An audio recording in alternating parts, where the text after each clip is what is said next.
观众朋友大家好，欢迎收看《福喜来也》，我是吴希用。今日呢，我哋爱小嘅一个来宾吼，非常特别，伊非常斜杠，伊斜杠嘅东西如係幾難嘅哦吼。主要呢，我哋會講到如係空拍、空中攝影，一個東西呢，隨著一個技術啊、器材啊，因為引進普及，加嗰種嗰時期呢，嗰種門檻過大嘅，不過也地方有非常多嘅學問哦，我哋都會來請教伊。一個來賓係空拍專家、模型飛機嘅玩家，還個小提琴家，歡迎龔敬堯先生。主持人好，各位觀眾大家好，很高興在這邊跟大家見面。非常感謝龔先生來到我們的節目。其實龔先生唔係漢人，不是客家人，可是你跟客家其實蠻有緣分的，對不對？是，因為我太太是客家人。還有老師妹拍的許多6堆客家莊，而且這個起源好像很早，你看沒？當初就開始去客家莊大概是在1989年的時候，那時候我第一次送我女朋友回家，她住在新埤打鐵村。我就說：你們這個廟很漂亮哎。對，她說這有什麼了不起？她從小看到大的。對。我說不，我說這個非常非常了不起啊。他說這個要被拆，你看後面已經要蓋新的了。我說千萬不可以拆，千萬不可以拆。我說這拆了就太那個，我就感覺噼里啪啦拍了一堆照片，就怕它被拆啊。然後我說你們這其他新埤的什麼張家古厝啊，這個儀義堂啊，這些都好漂亮啊。對，我就他自己從小生長在那地方，反正看習慣了，也不覺得有什麼特別的地方。後來我就帶着他這樣跑來跑去，對，成為一種當時的生活上的快樂。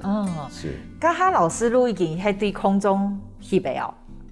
沒有，那時候我的空中攝影大概從2002年的時候開始。對。不過以前都好翕相，很愛拍照。對，對，那不只是客家莊，就全台灣的文史的古蹟。當然那個時候80年代和90年代，大家對這個台灣的文史這些東西並沒有特別的去在意。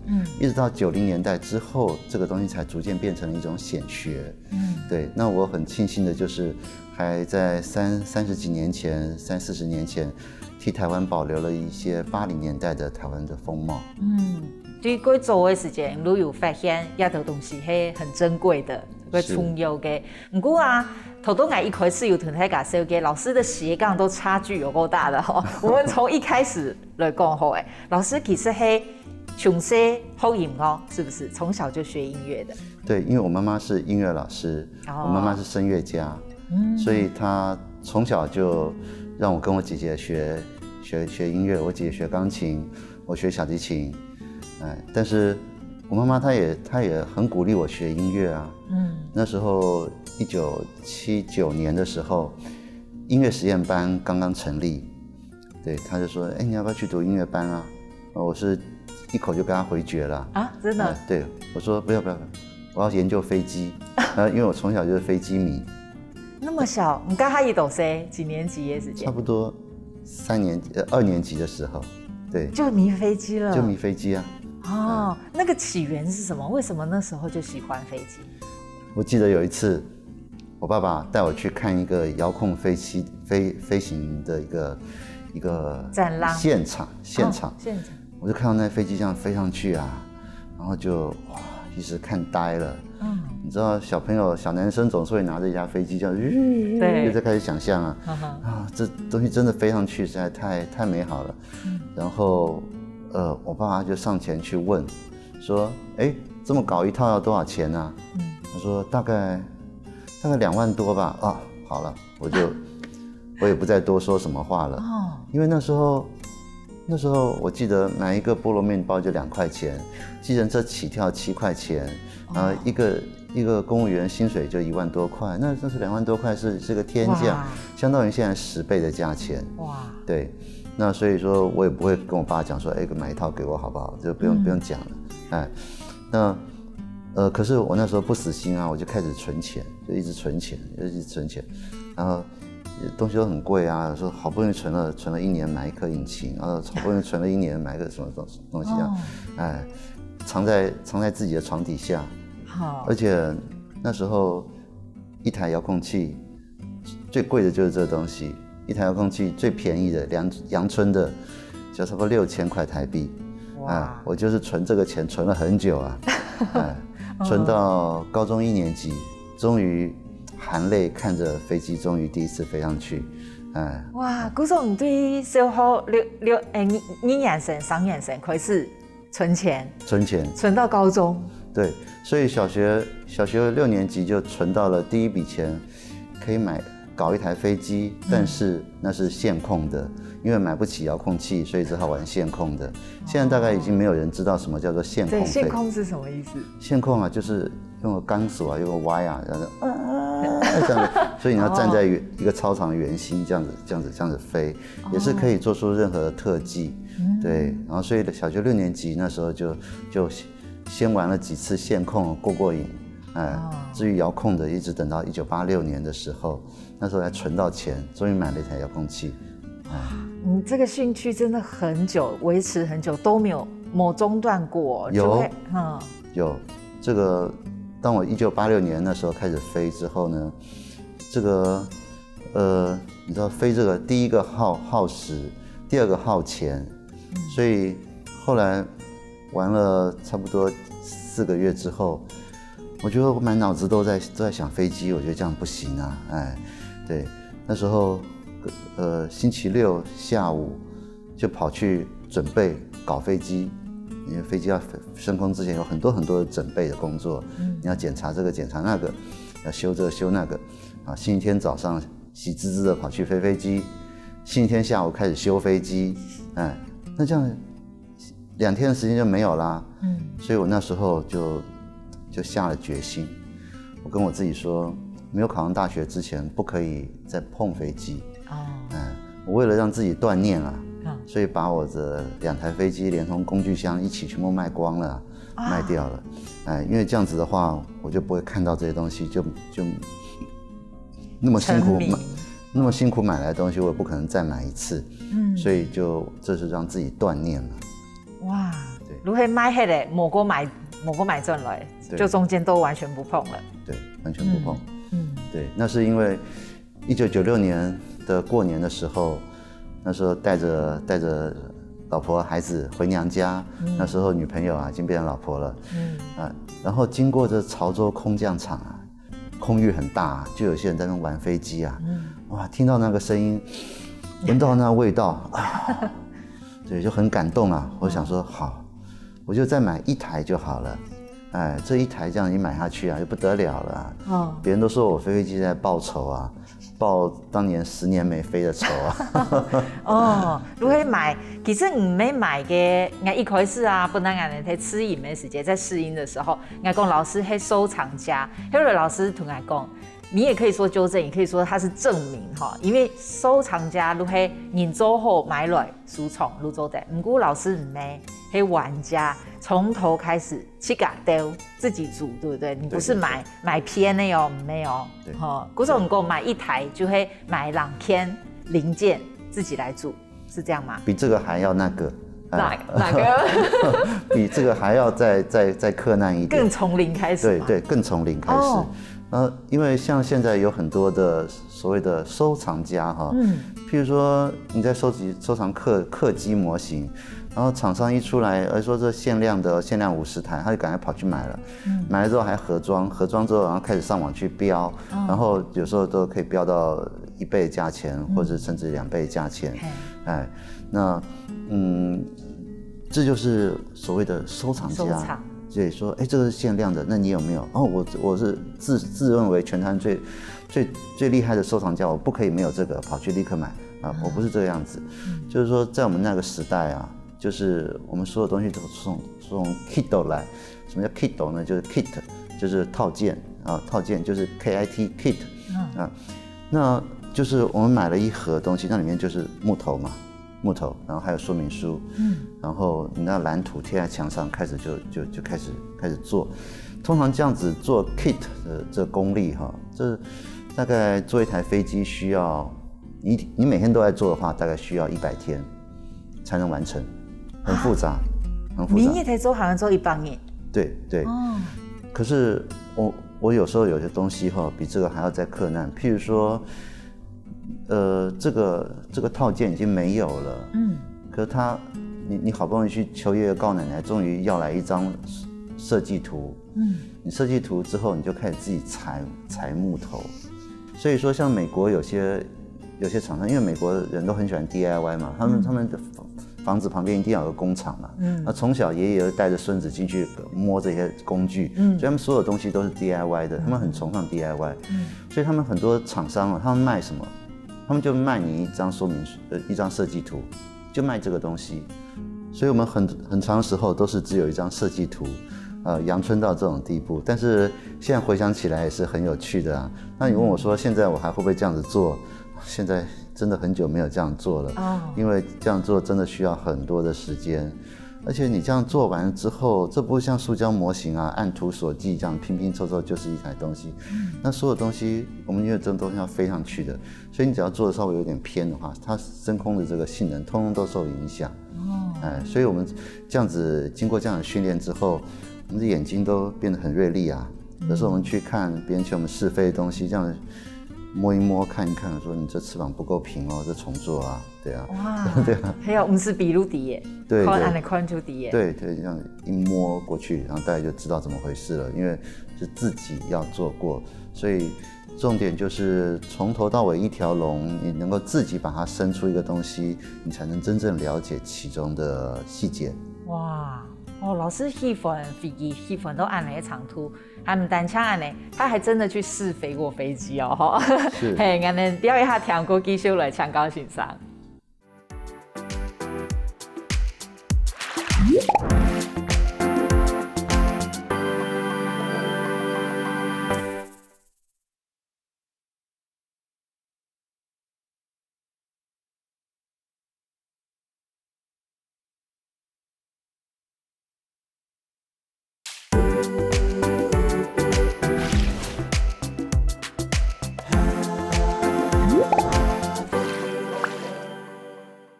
分享到進來福喜來嘅，我哋今日嘅來賓呢，伊係小提琴家，還有模型飛機嘅專家，特別空拍專家龔敬業先生。多多先生又講到講嘅，講到飛機吼，目珠都金金哦，眼睛發亮這樣。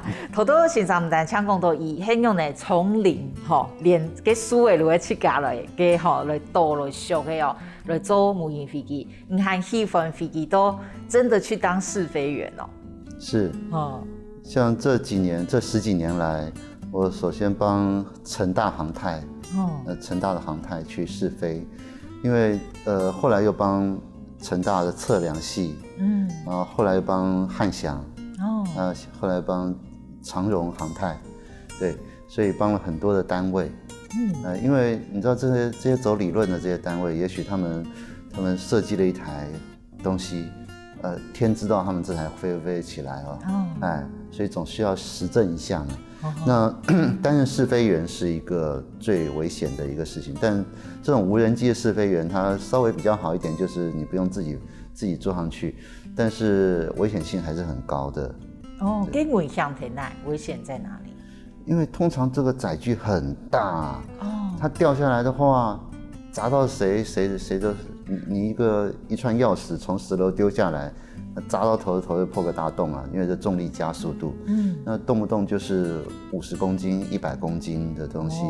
像我上次幫漢翔飛了一個有300公斤的東西，對，那造價上億的，對。哇，大概為什麼你會有能力可以做到試飛員啊？像有些專家哈。就是這領域有些專家是，比如說是，比賽的好手，這個有國際比賽的，像譬如說我們國內有一位林子純，他非常了不起哈，他是國際排名10名之內的，那像這樣子的一個飛行員呢，他就是一台飛機。要給它飛到出神入化，他會一直盯着一台飛機，或1-2台，所以他就一直飛那個東西。對。那像我的特性有點不太一樣哈，因為我的飛機很多，大概有100多台嘛。所以其实每一台要轮流飞到一次的机会其实很少。对，那所以我会喜欢飞每一台飞机，那每一台飞机特性不一样。所以这样子的特质造就了我很快的能够适应新的飞机。这也就是试飞员所需要具备的特质。就会马个东西东亚数风，你很快就可以抓到，那个飞机要用的比。对，对。那对于理论设计的人来讲，他们纸上谈兵的话，他们大概可以猜出是怎么回事。但是非常重要的就是试飞员他本身的证词，他飞完了之后，他觉得怎么样，然后就立刻可以提出很多的建议。立刻着手加以修改。古时候就会因为老师的经验够丰富，这条经验要是钱累起来的哦。是，这些都是血泪的教训。但是，这个有一个刚刚提到的一个很大的特质，就是因为小时候玩飞机嘛，没有钱嘛，然后就是从设计图开始，自己削木头开始，所以从头到尾都会自己做。所以飞机摔了就自己修。所以就是因为自己会修，所以我的飞机大部分大概都还健在吧。我有算过啦，我前后大概买了差不多，搞了差不多150台飞机，现在健在100台，所以损耗率1/3，算是很不错了啦。咁係咪因為你對飛機很喜歡？古時候去比呀，你都想講，那我來做空中攝影，這個又是怎麼開始的？是。因為我從1986年的時候，也是一個機緣巧合，我對台灣的文史非常有興趣，非常有興趣。那時候也沒有網絡啊，那時候有時候在都會去圖書館讀書嘛，所以那時候就去翻這一類的書，有時候想找資料，翻着翻着這一方面的書都被我翻遍啦，讀多了就變專家啦，那我從80年代開始特別下功夫研究的一個主題，就是台灣的古城。台灣的古城，那各位知道哈，這個台灣的古城在差不多1906到1910的時候，兒玉源太郎那時候的台灣都市改正計劃，已經幾乎全部都咔咔咔咔咔，就像切豆腐一樣切成棋盤式的這個所以說台灣的古城這種東西是很難保存那所以說台灣有很多的城已經片瓦不存了，譬如說彰化城、嘉義城、新竹城，但是你從它的都市紋理當中街廓的概略的輪廓當中，你可以看到以前都市的這個發展的軌跡。我對這個研究很有興趣。對，那因為城這種東西它不像這個安平古堡一個小小的堡壘它是一個很大的一個街廓，所以一定要從上面看才能看得清楚。所以說我就一直在設法拍到這樣子的一個整體的鳥瞰圖。所以從2000年的時候開始，其實大概從99年開始研究，對，那實際的東西要做出來，大概到2002年的時候才做出來。對，老師你那做出來，那表示講，這些空拍的飛機咩你去架種啊？對對對，像飛機這麼多，有些適合玩，有些適合空拍，這是不一樣的。那適合空拍的飛機，它有幾個特性嘛？第一個，它有短場起降的特性，第二個，它的承載力要好。那至於說它的續航力，我是不要求。然後像有些飛機是它的象徵性要好。象徵性是指的象徵機，它是說辭比例模型。譬如說我們做一台P-51野馬戰鬥機，那上面的鉚釘惟妙惟肖，那我們空拍機當然不需要這樣子搞啊。就是說它的拖載力要好，它短場起降性能要好，那我們就從這方面去着手，然後開始看看市面上有沒有現成可以選中的飛機。如果沒有的話，我們可能自己要動手去做，或是動手去修改這些市面上既有的產品。嗰種以為你係用這個飛機讓它搭載攝影器材，無如係諾貝買來的空拍機，你可能有提過安呢。那個時候，其實空拍機泛濫大概從2013、14年開始嘛。在这个之前还有一些前导的一些时期哈，你看像 DJI 大疆现在已经成为市场的独角兽，这个事情大约是在2014年，所以说我们在差不多2013、12这前面几年，我们是自己做，所以说很会做，但是最后你怎么做都没有比大疆好啊，最后不要做了啦，就直接买一个罐头食品，打开你就可以吃了，这样不是很好吗？对。所以你这个做出来的空拍机没有去拍过哈，也有实际来拍过。对，当时我拍的很多的东西还是非常有价值的，因为一个城市，如果说你没有去观察它的话，你是觉得啊每天不都一样吗？我每天不是都这样开车骑车上班，还不都一样？可是如果说你有细心的去观察它的话，其实城市的变化是很大的，特别5年10年变化是非常大的。那所以说，当我在记录这个城市，然后从90年代哈，这样慢慢这都市的一些变化的纹理哈，这是很有趣的啊。所以特别是像我在做这个文史工作研究记录的时候，这前后的差异，还有台湾消失了哪些东西。那其实是很重要的一些资料。哦，不是我们搞一张没，又再去跑一摆，隔一阵子又再去拍。对。哦。对。如何看重启的变化？对。哦。对。刚你他走出来跑的呀，后来路没有让他们再出动了吗？没有了，因为那都是一把辛酸泪啊，这个东西也就不用再出去了，因为都被。DJI 打趴了。哦，不过你按的这个实验真的也是要一直砸钱呢，哈。对。哦。对，譬如说，其实，在自己研发空拍的这个领域当中，哈，这十多年来，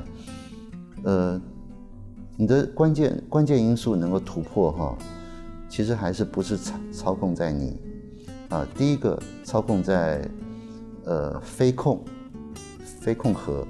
就是说，如果说你的飞行控制的东西啊，现在厂商出了一个更好的东西，那你就立刻可以跟着它一起突破。还有一个东西就是相机，那相机的话，现在是越来越好，越来越小。以前一个单眼相机跟着大炮一样，对不对？那个怎么驮上去啊？那后来越来越小，那一个单眼相机，然后就出现了微单。那像 Sony 的 Nex 系列、NEX 系列。大概在2010年开始出现，像这个东西我就可以驮得上去。那因为我要拍的全部都是人文景观，都是一些古迹。譬如说，我要拍一个鹿港天后宫，那我怎么可能把那么大的飞机从20公里外的地方那样飞过来，然后拍一下，然后再回去？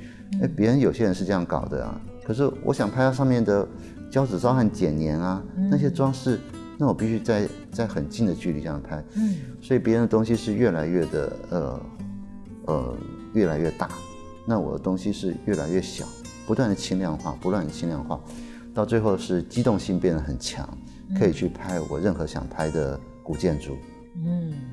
头先先生讲到轨道吼，因为伊对那个飞机本身如果有兴趣，古说技术好，伊去个会做轨道声音韩国轨道。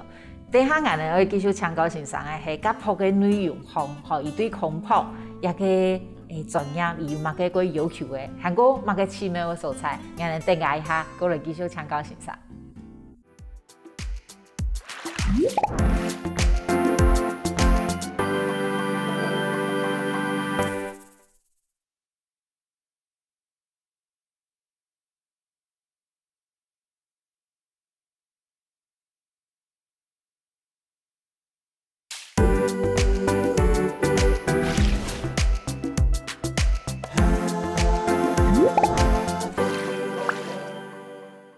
欢迎到进来福喜来嘅现场，今日我哋嘅来宾係小提琴家、模型飛機專家、韓國空拍專家龔敬業先生。多先生有講到空拍哈，都係聲音幾多，技術有幾多。不過更加空拍的門檻越來越低哈，很多人去個新彩路買一多空拍機。不過當然冇咁簡單啊，哈，空拍的難度在哪裡？空拍，你拍一個很浪的大景是很容易的事情。你要拍得能夠聚焦哈，這是很難的事情。也就是說它的距離，當你要拍到人，甚至人臉上的表情，這距離可能都是差不多3公尺、5公尺。这是随时可能会打到人或撞到树的距离，所以拍得越近就越困难。尤其像我们平常时这样子的一般地面上的，你就可能大景、中景、小的嘛，你也不会离太远。而空拍你的大跟小可以差别很大哎。古时候给导演的概念黑美都很重要。是，所以我有时候我自己这么认为啊，我觉得做一个影片，你的想法、你的理念是最重要的事情。再来是你的技术也很重要，这是第二。第三是你的器材很重要。对。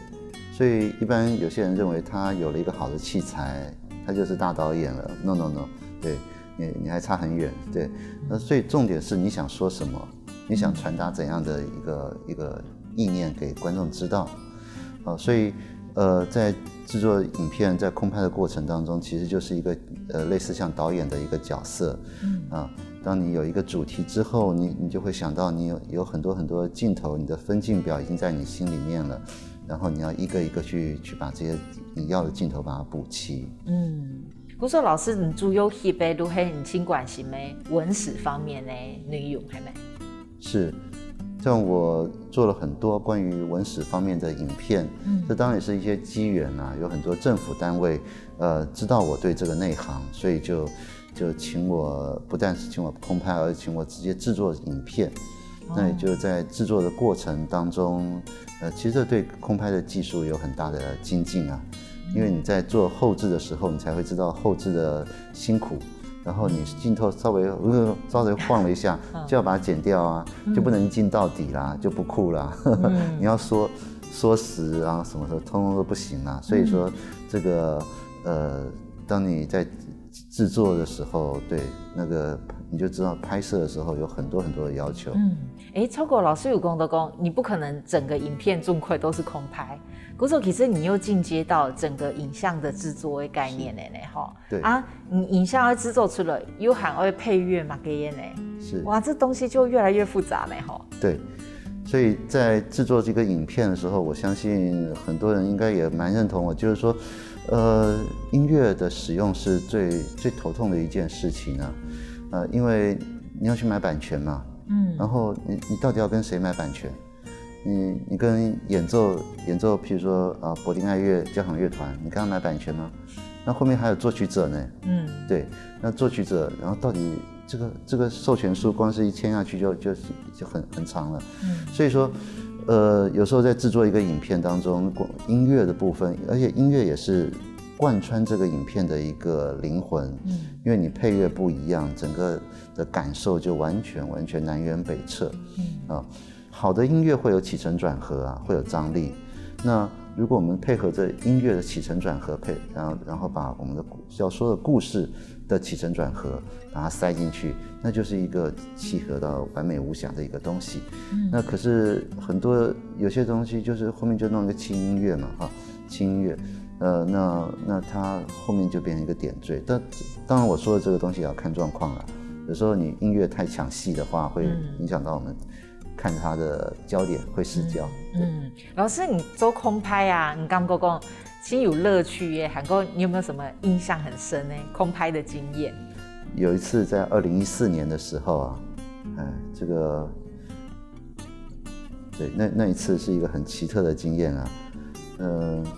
我正在跟朋友一面拍一面跟朋友讲东西说啊，这个怎样，这个怎样。可能我言语当中有些冒犯吧，当时我是不以为意的，可说也奇怪，结果我设备都好好的啊，就咚，然后像一颗石头一样的，就听到砰一声砸下来了，然后我怎么找都找不到，找到快天黑还是找不到，后来我就突然想到说，我是不是言语当中对当地有些冒犯啊？我的心里面就开始说，不好意思哦，我不是故意的，这个如果言语上有冒犯啊，请多多包涵啊，什么？就在这时候就在这里啊，这里我已经走来走去走了很多次了，为什么没有看到啊？为什么没有看到？对，像这样的状况大概有差不多2-3次吧。还有？对，有2-3次，所以说，因为我常常拍一些庙宇嘛，常常拍一些古建筑，所以说。我拍的时候啊，我特别会去注意到有没有冒犯人家，譬如说你一个蜜蜂在后面，对，这对人家来说说不定是很不舒服的事情啊。我会若是拍庙宇的话，我先打个招呼啊，说不好意思，多有打扰啊。我觉得这想起来，这是一个很有趣的，也很特殊，然后也让我自己很印象深刻的一些经验了。你刚过压锅场啊，挺辛苦嘿。哪个部分？什么部分最辛苦？找飞机最辛苦。找飞机，你跟我找适合的飞机。不是，飞机掉了。飞机掉了。嘿哟，这种会安呢哈。对，然后飞机掉了，然后就找飞机，天哪！然后就是你知道东西很小嘛，然后说掉在不知道掉什么地方，那真的是，这真的是很辛苦啊。刚刚按你空炮的歌场啊，你最有乐趣的地方是哪个？其实我就是喜欢飞行啊，所以在2002年那时候啊，在开始空拍之前啊，那我先搞了一套视讯眼镜来过干瘾，就那时候去香港买了一个眼镜，这样一戴上去啊，那本来是给你看躲在棉被里面看电影用的啊，对，就像个电影大荧幕。然后我立刻就去，现在也有人这样玩啊。可是，在那时候是很稀奇的一件事情，因为光是视讯的传输就是一个很困难的事情。我那时候是用人家那个去按电铃对讲机那个无线发射影像讯号，用那个来做，然后就戴着眼镜开始飞啊，开始飞，好像真的飞行员这样飞，对，是当时乐在其中啊，乐在其中。所以说。当我在飞行的时候，我无论是第一人称飞行或者第三人称飞行，我都是很快乐的。什么叫第一人称飞行啊？第一人称飞行就是你戴着眼镜，好像你真的坐在飞机里面这样子，用第一人称的视角这样飞行。那第三人称飞行就是你站在地上这样看着飞机在那边飞，那就一个第三人称的一个角度在看。反正我就是很热爱飞行，很狂热了。你后来长大有归纳过，侬会按喜欢飞行吗？以前我小时候啊，幼稚园的时候，在台北，然后我爸爸买了一台，那时候火柴盒小汽车嘛，那种金属的，买了一架 F-104给我，新式战斗机。那时候爱不释手啊，就一直拿着，对，好像那样子就起了一个头吧，可是我记得就说俺的什么嘢哦。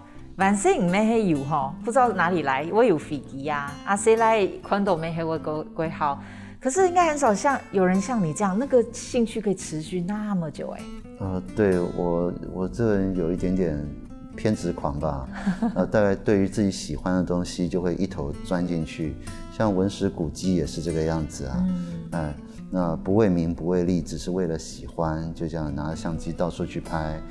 所有跟女朋友约会的地方，通通是古迹；带小朋友出门的地方也通通是古迹。这件事情我是到后来才发现的。所以老婆、女朋友都没有埋怨过。对，都没有埋怨过。对，然后他们有没有兴趣我不管啊，我到的地方我就开始一直讲。他们无论有意识的或者是无意识的，都应该是变成古迹专家了。刚还有哪个事情想要做唔前做诶？像我现在一直在努力的尝试把我这三四项的这个特质把它组合起来，就是我的文学写作，还有我的摄影，还有我的文史研究，还有我的音乐，所以我在2019年的时候，办了一场音乐会，叫做六堆随想曲。其实我觉得那一场原本的构想是很好的，可是后来出了一些状况，因为那时候所协同好的一位音乐家、作曲家，他后来给我开天窗了，对，那所以说。在最后的1个月，只好急就章把一些既有的一些作品拿来演奏，来表现六堆客家庄的一些美好。那很多人还是觉得很棒啊，可是我自己心里知道这不是我要的东西，我要的是一个原始的创作，是一个 original 原始的一个创作，是依照我所设定的这个剧本来创作的。所以说，我现在正在努力当中，然后所以等到我写好的时候啊，这是一个很精彩的一个真正的一个音乐交响诗，那我现在正在写一个4幕歌剧啊，叫做《血染牡丹》啊，就是用四幕东西来讲述当时的牡丹社事件。对，血染牡丹。那这个东西呢，就是我认为可以结合我这诸多的这个特长来在一起。哇，我期待呢，希望是在过走路看到老师新的作品。是，今天非常感谢龚金燕先生来同我们分享的故事，多谢。好，谢谢主持人，谢谢观众。非常感谢，跟乡亲朋友聊一下天，谈论先生好好运通。